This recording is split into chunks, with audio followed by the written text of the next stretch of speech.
Queridos irmãos e queridas irmãs, aqui é o Padre Paulo Ricardo acolhendo você com grande alegria no nosso programa Testemunhos de Fé. Nós nos encontramos mais uma vez para refletir a respeito da Palavra de Deus e hoje nós iremos refletir sobre o Evangelho de São Marcos no capítulo 13, versículos de 24 a 32. Nós estamos no 33º domingo do tempo comum, isso quer dizer que estamos no penúltimo domingo do ano litúrgico. E no final do ano litúrgico, a Igreja sempre reflete a respeito do fim dos tempos, ou seja, da segunda vinda de nosso Senhor Jesus Cristo. Então esse é o tema, deste Evangelho, das leituras, e é a respeito dessa segunda vinda de nosso Senhor que nós queremos refletir. Quando nós falamos de segunda vinda, nós estamos falando de escatologia. O que é escatologia? Eschaton quer dizer o fim, as últimas coisas. São os últimos acontecimentos. Não é? Então, aqui nós temos este discurso de Jesus, que é um discurso escatológico, ou seja, um discurso que fala das últimas coisas, dos últimos acontecimentos da história. Agora, o que é interessante? Interessante nós vermos o seguinte, que ao começar a narrar os últimos acontecimentos, Jesus começa narrando uma coisa que aconteceu há 2000 anos atrás. É isso. O capítulo 13 de São Marcos é todo ele dedicado a esse tema, o tema do fim dos tempos. É um discurso escatológico, fala das últimas coisas. Agora, se a gente for ver esse capítulo 13, nós iremos ver que ele é, sem dúvida nenhuma, o capítulo mais difícil de interpretação de todo o Evangelho de Marcos. O Evangelho de Marcos ele não coloca muitos discursos na boca de Jesus. Ou seja, quando Marcos quer que a gente se encontre com a pessoa de nosso Senhor Jesus Cristo, ele prefere narrar acontecimentos, fatos, milagres, encontros com pessoas. E então, no meio destes encontros, Jesus diz algumas palavras. E essas palavras, então, são as palavras que nos ensinam, que nos iluminam, que nos instruem. Pois bem, São Marcos, então, faz este processo. Evita fazer longos discursos. Os únicos 2 discursos que nós temos no Evangelho de Marcos é no capítulo 4, o discurso das parábolas de Jesus, e esse capítulo 13 com esse discurso difícil, que é um discurso que fala do fim dos tempos. Por que é que este discurso é especialmente difícil? Bom, ele é especialmente difícil por causa da linguagem que ele utiliza, que é uma linguagem que a gente tecnicamente chama de apocalíptica, ou seja, uma linguagem que fala de uma revelação sobre o destino da história humana. Essa linguagem apocalíptica, ela é típica de escritos que nós temos dentro da Bíblia, como por exemplo o livro de Daniel, alguns capítulos do profeta Isaías, aqui alguns capítulos dos Evangelhos, mas também, sobretudo, o último livro da Bíblia, que é o livro do Apocalipse. É uma linguagem simbólica e é por isso uma linguagem difícil, não de ser interpretada, mas difícil de saciar o nosso coração. Porque, veja, nós, quando falamos do fim dos tempos, quando falamos do futuro da humanidade, o nosso coração gostaria de ver os detalhes. Nós gostaríamos que Deus não somente falasse o que vai acontecer em termos genéricos. Nós gostaríamos que ele colocasse os detalhes. Quem de nós não se sente tentado a ter um script da própria vida, né? A gente olha para a nossa vida, vê acontecimentos trágicos, difíceis, sofrimentos pelos quais a gente passa, e a gente gostaria de saber o que é que vai ser amanhã. O que é que vai acontecer no meu futuro? O que será de mim? Se Deus nos desse um script, seria muito bom. Mas Deus não quer nos dar um script. Deus não quer dizer com precisão e exatidão o que vai acontecer por uma razão muito simples. Ele quer que nós confiemos nele. Por isso, quando Deus fala do futuro da humanidade, quando Deus fala do nosso futuro, Ele fala, revela, ilumina a nossa vida, mas não sacia o nosso coração.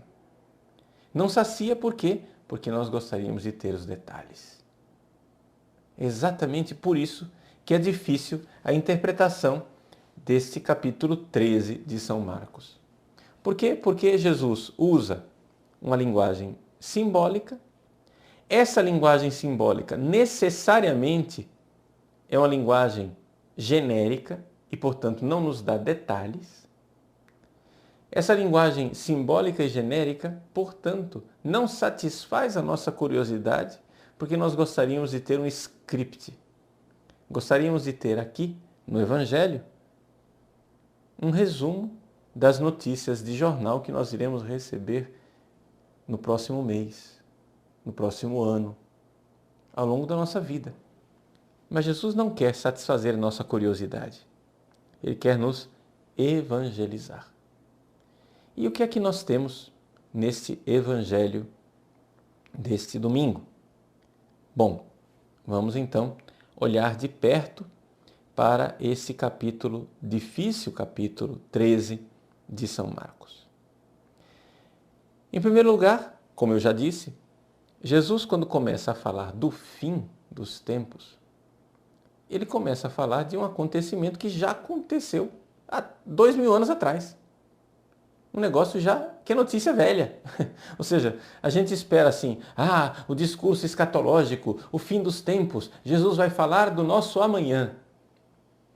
Mas a gente abre o capítulo 13 de São Marcos e começa a ver que Jesus fala da destruição do templo de Jerusalém. Ora, a destruição do templo de Jerusalém aconteceu no ano de 70, quando os romanos invadiram a cidade de Jerusalém, incendiaram o templo e então esse templo foi destruído.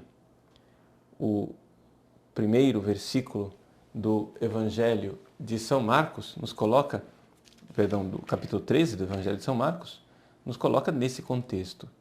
Jesus está saindo do templo com os discípulos olham para o templo e o admiram, vejam essas pedras maravilhosas, que construções lindas, etc. E Jesus então, diz aquela frase terrível do versículo 2, que não restará pedra sobre pedra, tudo será destruído. É evidente que se trata aqui de uma hipérbole, um exagero de Jesus, uma figura retórica, porque se você for em Jerusalém hoje, você vai encontrar que tem pedra sobre pedra, ou seja, tem uma parede inteira, é o Muro das Lamentações, está lá. Então Jesus está falando, evidentemente, com figura de linguagem. Pois bem, os discípulos, com a curiosidade típica de quem quer saber mais, quando chegaram no Horto das Oliveiras, que é um lugar privilegiado porque tem uma visão,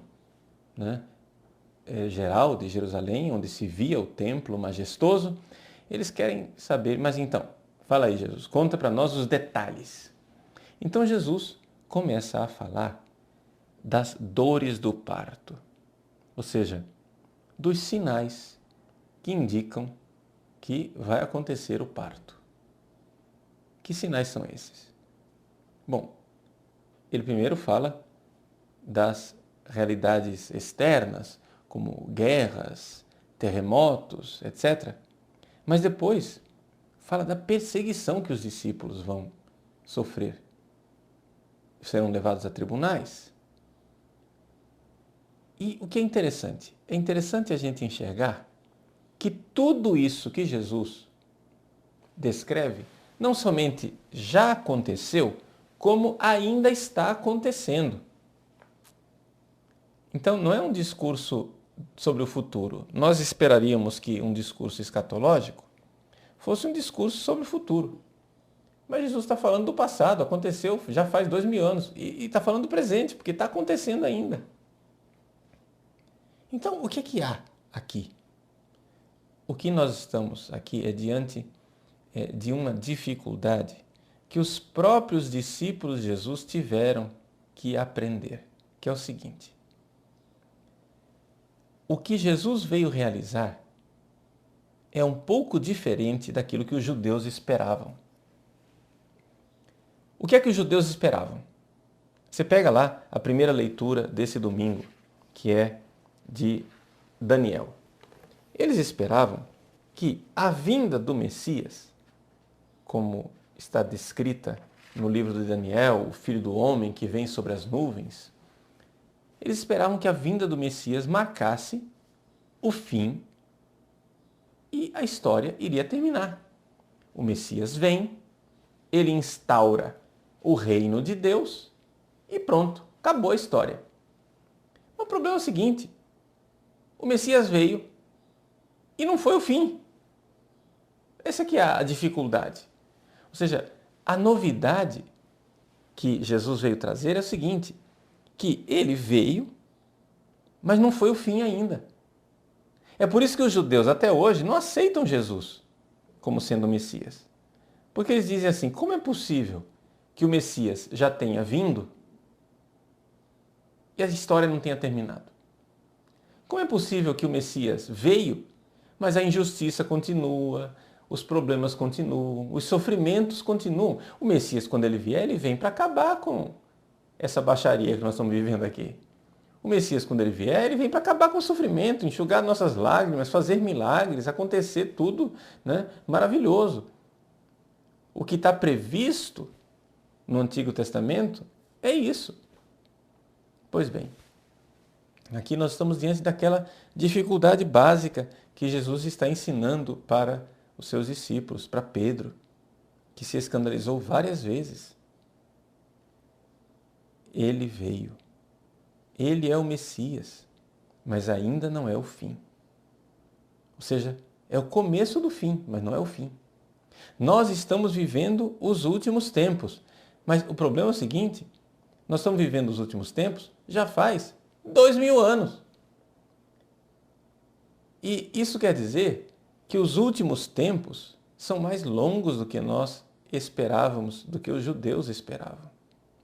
Então, onde é que está a novidade da pregação de Jesus?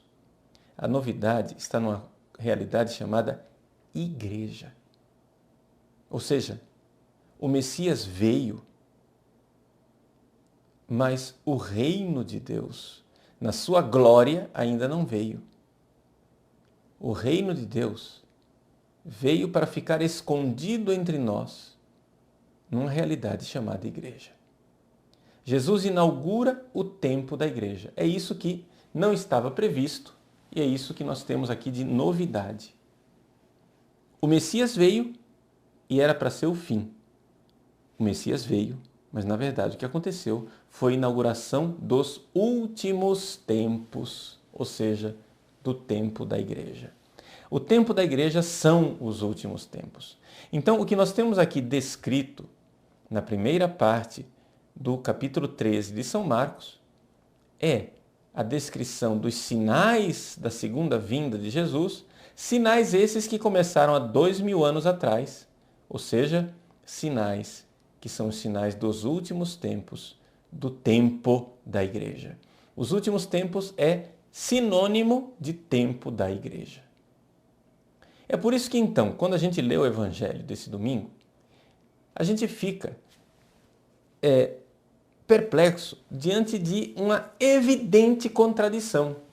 Não é? Qual é a evidente contradição? Jesus chega e diz assim, que esta geração não passará até que tudo isso aconteça. Bom, tudo bem. Então, quer dizer que vai tudo acontecer nessa geração, a geração daqueles ouvintes que estão lá, ouvindo Jesus. Mas, ao mesmo tempo, 2 versículos depois, ele diz assim: quanto àquele dia e hora, ninguém sabe, nem os anjos do céu, nem o Filho, mas somente o Pai. Quer dizer, não é agora. Mas, pera lá, você acabou de dizer que tudo vai acontecer no prazo dessa geração. 2 versículos depois, você chega e diz que não, ninguém sabe o dia e a hora. Então, a maior parte dos comentaristas interpreta essa espécie de contradição da seguinte maneira. Eles dizem assim, olha, Jesus pregou a vinda do reino. Os cristãos, os primeiros cristãos, interpretaram que ele viria de forma imediata, esperavam isso para a geração que conhecia Jesus, e então ele deixou aquela notícia sem grande explicação, os discípulos se empolgaram, achavam que ia ser naquela geração.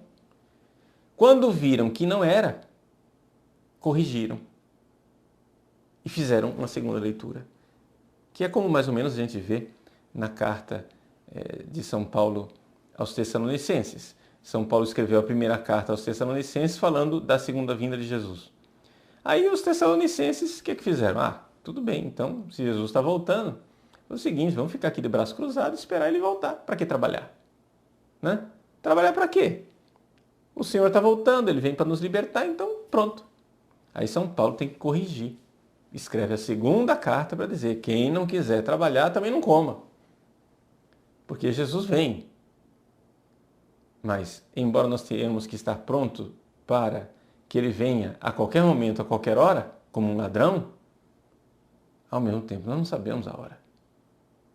Então, esta espécie de contradição, que não é contradição, é exatamente o que Jesus queria nos deixar. Ele queria nos deixar uma espiritualidade em que nós estejamos alertas para a sua vinda a qualquer momento e, ao mesmo tempo, deixar na penumbra para nós não sabermos quando virá. Então, veja, esta geração não passará enquanto tudo isso não acontecer. E, de fato, o templo foi destruído no prazo daquela geração, os cristãos começaram a ser perseguidos no prazo daquela geração. Mas o problema é que Jesus não veio no prazo daquela geração. Não houve uma segunda vinda de Jesus na glória, nas nuvens, terminando a história. Então, o que acontece? Acontece que, quanto àquele dia e àquela hora, ninguém sabe. Nem o Filho, só o Pai do céu. Então, nós temos aqui o tempo da igreja. E o tempo da igreja é isso. Vivemos os últimos tempos, já, agora. Mas os últimos tempos podem se estender ao longo de um tempo que nós não sabemos quanto dura. É uma contradição? Não, não é uma contradição. É um incômodo, é diferente. Não é que Jesus está se contradizendo. Ele está simplesmente deixando reticências. 3 pontinhos. Ou seja, cada geração cristã deve viver como sendo a geração na qual Jesus voltará. Então, vale para todas as gerações desses 2000 anos esta frase aqui. Esta geração não passará até que tudo isso aconteça. Então, vale para nós. Nós precisamos viver sabendo. Estejamos prontos para a vinda do Senhor. Esta é atenção para a segunda vinda de Jesus. Mas, ao mesmo tempo, Jesus não quer dar margens à nossa especulação, à nossa curiosidade. E ele então deixa a data não preenchida. ele deixa sem dizer quando. Exatamente para que esta tensão escatológica aconteça ao longo de todas as gerações cristãs. Por quê? Porque Jesus estava prevendo o tempo da igreja. Então vejam que, nesse sentido, ler o Evangelho desse domingo, não é ler um acontecimento que já aconteceu e, ao mesmo tempo, um acontecimento que ainda vai acontecer. É um já e um ainda não. Jesus virá. E quando ele vier, ele virá para nos salvar. Quando nós vemos os sinais que estão neste Evangelho desse domingo, do sol que se escurece, a lua que não brilhará mais, as estrelas que começarão a cair, as forças do céu que serão abaladas, quando nós vemos descritos tudo isso, a nossa reação é uma reação um pouco de pavor, de medo, de angústia. Mas os primeiros cristãos, quando eles ouviam tudo isso, a reação deles era exatamente o contrário. A reação deles era de alegria, era de felicidade. Por quê? Porque se essas coisas acontecerem, é sinal de que em breve veremos o Filho do Homem vindo nas nuvens com grande poder e glória. É a vinda de Jesus. E isso enchia os corações deles de esperança. Para você entender como é que era possível eles terem essa alegria, essa felicidade, vamos fazer uma comparação. Você imagina que você está num navio que está afundando. Nesse navio que está afundando, sei lá, você está no Titanic, né? Você tem algumas horas, né? Essa geração não passará sem ver o navio afundar. Mas quando vai acontecer? Bom, não sabeis a hora. Bom, um belo dia, o navio que está afundando, chega lá o Salvador de helicóptero, né? Ele vem para me salvar. Ora, isso para nós é uma grande alegria, porque nós sabíamos que estávamos num navio afundando. E ele vem para enxugar nossas lágrimas e nos dar a felicidade eterna. É por isso que os cristãos olham para Jesus com grande alegria, a sua vinda. É que nós, homens contemporâneos, olhamos para esse mundo na ilusão idiota de que ele é eterno, de que esse mundo será para sempre. Quando se ouve falar de abalos cósmicos de um mundo que vai passar, nós dizemos, não, isso daqui é simbólico, isso daqui não é, isso aqui é bobagem, isso aqui é misticismo, mitologia dos primeiros cristãos. Mas, pera lá, o que quer dizer mitologia dos primeiros cristãos? Isso é a coisa mais óbvia do mundo. Todo mundo está vendo que esse mundo está passando. A gente vê as folhas caindo, a gente vê os muros rachando, nós vemos a madeira apodrecendo, vemos o ferro enferrujando, eu vejo e olho o meu próprio corpo se desgastando, eu estou vendo o mundo passar. Isso não é mitologia. O sol perde o seu brilho. Isso não é mitologia, isso é a coisa mais certa. A novidade está no fato de que, embora o navio esteja afundando, o Salvador vem para nos resgatar, para que nós não terminemos no fundo do mar junto com o navio. Então isso enche o nosso coração de esperança. Eis aí porque os primeiros cristãos olham para a segunda vinda de Jesus como grande libertação e grande esperança. Por que é que ele demora? Qualquer um de nós ficaria inquieto no navio afundando, perguntando por que é que está demorando tanto o helicóptero. Ninguém de nós ficaria preocupado dizendo, meu Deus, quando o helicóptero vier, eu ficarei com medo. Não. Porque que o mundo vai afundar, isto é líquido e certo. Mas que o Salvador venha, esta é a grande novidade.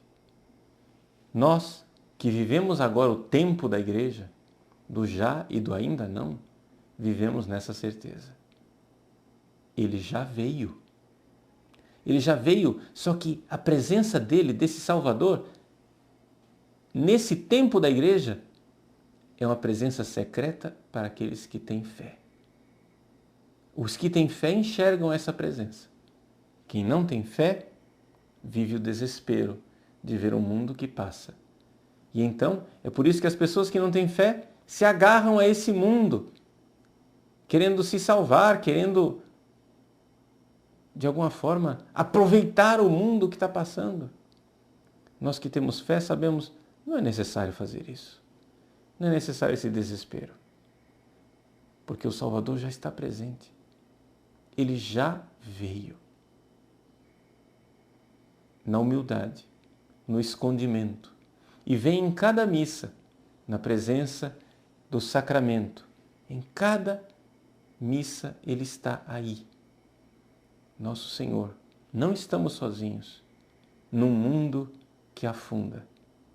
O Salvador já está conosco. Só estamos esperando que um dia essa presença secreta se manifeste na glória. Essa é a novidade cristã.